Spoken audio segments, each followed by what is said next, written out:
Philippe Vandel. Bonjour Michel Jonas. Bonjour Philippe. C'est pas la peine de vous présenter, Anissa l'a fait parfaitement et tout le monde vous connaît. Et il y a 2 ans, vous étiez venu dans Culture Média pour parler de cet album La Méouge, le Rhône, la Durance. Ça parlait de chansons françaises. Là, vous revenez aux fondamentaux avec cet album, Chanter le blues. Voici ce qu'a écrit Causeur sur cet album. Je vous lis la première phrase. Attention les chevilles. Michel Jonas est de retour sur Terre avec un album sublime, flanqué par des musiciens incroyables. Il livre un diamant pur au saphir des platines. C'est signé Denis Achando. Je veux savoir s'il était de votre famille. Non. Mais maintenant il l'est.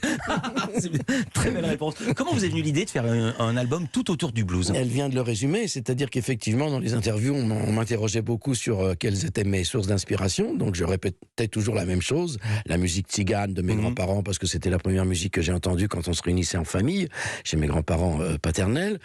La chanson française, parce que mes parents adoraient la chanson française, écoutaient tout le temps la radio, ils me l'ont fait découvrir. Mon père, ça je l'ai raconté aussi 1000 fois, mais ça a été très important, m'a amené un jour voir Piaf. Il m'a dit je vais t'amener, il faut que tu ailles voir quelqu'un. Donc il n'y a plus beaucoup de gens, vous savez, aujourd'hui qui ont vu Piaf sur scène, hein, j'en suis assez fier. Et donc attendez, vous racontez une anecdote extraordinaire là-dessus. Oui. C'est que j'ignorais ça. Piaf, elle était toute seule avec un rideau derrière. Oui. Racontez la suite, parce que ça serait impensable aujourd'hui. Déjà, on a accompagné par le Grand Orchestre 2, je ne veux pas dire de bêtises, je me souviens pas qui, Edith Piaf, et elle rentrait sur scène comme ça, très doucement déjà. Elle commençait à avoir du mal un petit peu à se déplacer. Elle se plantait devant le micro, il y avait le rideau derrière elle, et le clou du spectacle, c'était que le rideau se levait, et on découvrait enfin l'orchestre qui l'accompagnait. Mais à la toute fin. Ah, oui, pratiquement à la toute fin. Alors je ne sais pas si c'est la dernière chanson ou les 2 dernières, je me souviens pas, mais c'était pas très important. Ce qui était incroyable, c'était que cette petite bonne femme qu'on voyait devant nous, je pense que c'était à l'Olympia, je crois, avec cette petite robe noire, elle bougeait pas, elle faisait juste des gestes comme ça, elle montait ses mains vers son visage ou collait contre ses cuisses.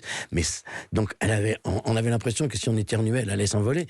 Mais la voix qui sortait, qui remplissait cette salle et qui nous touchait au plus profond. Je raconte une petite anecdote qu'il nous a racontée ici, qui n'est pas de moi. Antoine Decaune nous raconte que son père, Georges Decaune, l'emmène un jour à l'Olympia. Il lui dit, tu vas voir, il faut vraiment que tu vois, c'est un phénomène. C'est Sylvie Vartan. Bon, il connaissait pas Antoine, le jeune Antoine. Et en première partie, il y a les Beatles. Les Beatles, j'étais là. Non. Ah bah oui. J'étais là, il y avait même Trini Lopez. J'ai bien assisté à cette soirée, les Beatles, Sylvie Vartan, Trini Lopez. J'ai assisté à pas mal de soirées, vous savez, les premières fois où James Brown venait, où c'était quand même très très important, Otis Redding aussi. C'est quoi qu'on peut faire l'histoire de la musique, parce qu'après on va remonter. Justement, vous en parlez d'Otis Redding. Il y a ce titre dans l'album, Mon pote le blues. Vous adressez au blues dans la chanson, vous dites enveloppe-moi tes 3 accords. C'est pas seulement un mi, un la et un si, il y a des harmonies complexes, mais on n'a pas eu l'entièreté de votre réponse, Michel Jonas. Pourquoi cet album autour du blues? Voilà, puisque c'est effectivement le 3e volet de cette trilogie d'hommages. Voilà, j'ai voulu un jour rendre hommage, je me suis dit, à ces musiques qui m'ont inspiré. Et le blues et le rock'n'roll, ça a été très important, ça a été le déclencheur. C'est cette musique-là qui m'a donné envie de poser mes mains sur un piano. Le vrai déclic, ça aussi je l'ai raconté souvent, c'est Ray Charles. Un jour j'entends Ray Charles, j'entends What I Say, qui m'a bouleversé quand même. Je me suis dit, mince, qu'est-ce que c'est que ça?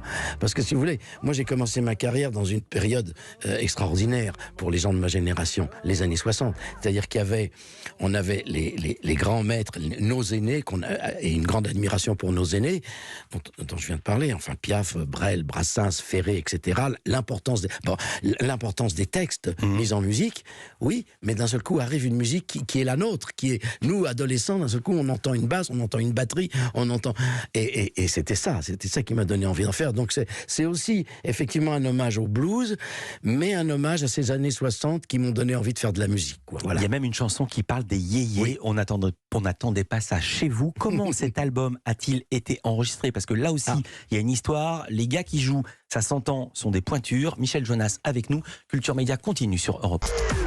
Culture Média sur Europe 1 avec jusqu'à 11h Michel Jonas, Philippe Vandel. Michel Jonas qui publie un nouvel album, Chanter le blues, puis il y aura une grosse tournée, on va en parler parce que vous pourrez aller le voir sur scène, la tournée. J'adore ce titre, du blues, comme ça tout le monde comprend ce qu'il va y avoir au menu. Chanter le blues, 8 jours enfermés en studio, pas avec n'importe qui.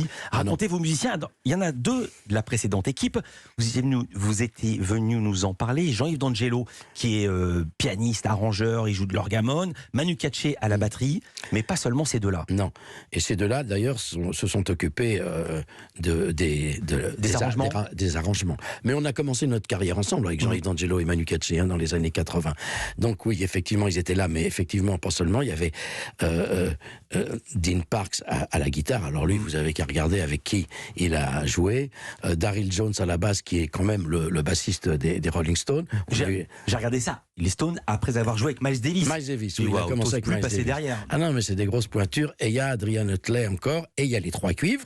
Eric Mula, on en parlait, vous le connaissez, Michel Gaucher, et Pierre D'Angelo, qui est le frère, et qui joue du sax, qui est le frère de Jean-Yves D'Angelo. Grosse équipe, effectivement, et on s'est enfermés tous dans un studio qui s'appelle La Fabrique, dans le sud, et on a fait comme si on était sur scène, quoi, parce que pour cet album-là, c'était la seule manière de faire. Attendez, vous avez raconté, j'ai préparé cette interview évidemment, et vous racontez que vous étiez déjà focus musique dès le petit déjeuner. Ah oui. Et là, attendez, un mythe s'est effondré parce que moi, je croyais que les bluesmen ne jouaient d'un instrument qu'à la tombée de la nuit. Oui, peut-être quand ils jouent dans les clubs, etc. Non, mais même les studios. Moi, je croyais qu'on arrivait à 20h. Moi, j'imagine Miles Davis et Charlie Parker. Ils arrivent à 20h, tout ça est embrumé, il y a du whisky qui est servi, et on termine au petit matin. C'est fini, ça. C'est pas comme ça. Nous, on prenait le petit-déj. À 10h, on était dans le studio. À 13h, on déjeunait. À 14h30, on était dans le studio. On dînait le soir vers 8h, et voilà, et on bavardait, on s'amusait, on pouvait boire un petit coup comme ça, mais non, c'était très sérieux. Vous commencez toujours par les paroles, Michel Jonas, c'est bien ça, et ensuite vous fabriquez la musique autour, et elle se construit, elle se joue en live. Il y a ce titre, Bo Diddley, qui raconte vos premiers émois. Avant toute chose, Bo Diddley, c'était qui ? C'était un rocker très, très célèbre pour ce fameux rythme qu'il avait inventé. Et puis, vous savez, il avait cette guitare rectangulaire. La grosse guitare carré rouge. Carré rouge, rectangulaire. Elle n'était pas carrée, elle était un peu rectangulaire. Et c'est effectivement, en fait, c'est un prétexte de dire Bo Diddley. Moi, cette chanson, elle est surtout sur ces premiers émois qu'on a quand on commence à regarder des filles, à regarder des garçons. Je veux dire, Michel Jonas, j'avais pas entendu depuis des années l'expression roulage de pelle. Ah, mais pourtant. Mais c'est ça quand vous étiez ado. On se roulait des pelles. Mais oui, mais c'est l'époque. C'est l'époque et c'est les jazz. C'était un truc très important. On se demandait comment on allait faire. On pouvait s'entraîner sur un oreiller. Mais c'est ce que vous avez fait ? Je me rappelle plus. Je suis très content de ce scoop. Merci beaucoup. Vous êtes malheureux en amour ? Ou est-ce que vous aimez le chanter, mais vous n'êtes pas malheureux en amour ? J'aime le chanter. Je ne suis pas malheureux en amour, mais j'aime le chanter. C'est une source d'inspiration très importante et une source très importante pour le blues. L'histoire d'amour qui a du mal à commencer, l'histoire d'amour qui a du mal à finir, ou l'histoire d'amour qui finit, ou l'histoire d'amour difficile, impossible. Voilà. Vous connaissez le paradoxe du bluesman ? Allez-y. C'est un type, ça va mal pour lui, et il n'a pas de quoi payer le chauffage, sa petite amie l'a quitté, il se réveille, il est malheureux, il prend sa gratte et il fait « I woke up this morning ». Je me suis réveillé ce matin, il raconte ça. Beaucoup de blues commencent par « I woke up this morning ». Il a tellement de talent qu'il remplit des stades, et tout d'un coup, il a de quoi payer le chauffage, et ses petites amies ne le quittent plus, et il ne sait plus quoi chanter. C'est le paradoxe du bluesman. En fait, si vous sortez de prison, si votre copine est revenue, et si vous avez du boulot, vous ne pouvez plus faire du blues. Ouais. Mais alors comment vous faites, vous ? Parce que vous sortez pas de tôle, il y a du chauffage chez vous. Comment vous faites pour chanter mais moi, je crois que comment vous retrouvez cette inspiration pour écrire ? Vous dites à un moment donné, pardon, après je donne la parole, vous dites « j'accumule les mauvaises nouvelles ». Oui, mais c'est une chanson, vous savez bien qu'une chanson, je sais. Effectivement, ça peut être un petit morceau de vie, mais c'est aussi un mélange de fiction et de réalité. Je pense que j'ai gardé cette mélancolie de la musique tzigane que j'ai entendue quand j'étais môme. Oui, apparemment, ça peut être de la tristesse, mais moi, j'ai pas de tristesse en moi.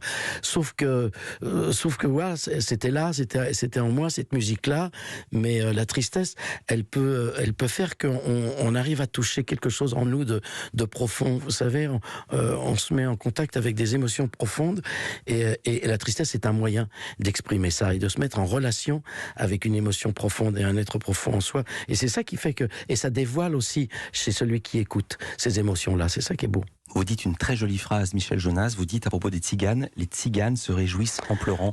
Alors ça, c'est un proverbe hongrois, « Silva vigot amodior », c'est effectivement ça. Pas mieux. Michel Jonas, invité de Culture Média jusqu'à 11h.